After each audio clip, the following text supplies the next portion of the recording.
આખી દુનિયાના સવારના નાસ્તા ઈડલી, ઉપમા, પૌવા, બ્રેડ, બટર, ટોસ અને ખારી એક તરફ અને ગરમા ગરમ ચા અને ભાખરી એક તરફ.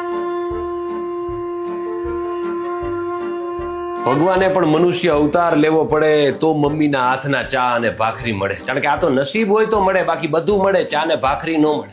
કારણ કે આખી રાતના ઉપવાસ પછી આ ભક્તને ભગવાન ઈયરબડ્સને કાન અને માલિયાને માન બેડા બરાબર છે.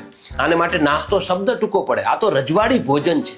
કારણ કે ભાખરી એટલે કેવી ગરમ હોય, જે મોંઘી વસ્તુ ઉપર સોના વરખ હોય એમ આની ઉપર ઘીની પરત હોય અને એમાં પાછી ક્રિસ્પીનેસના કાકા એટલી તો આ કડક હોય અને એ ગરમા ગરમ તમે ભાખરી ખાઓ અને એની સાથે ગરમ કડક અને મીઠી ચાની ચુસ્કી ભળે અને એ જે મોઢામાં મિશ્રણ બને એ અમૃત છે. અને આ ચા એની જોડીદાર આઈ કઈ જેવી તેવી છે. કારણ કે ભગવાને છે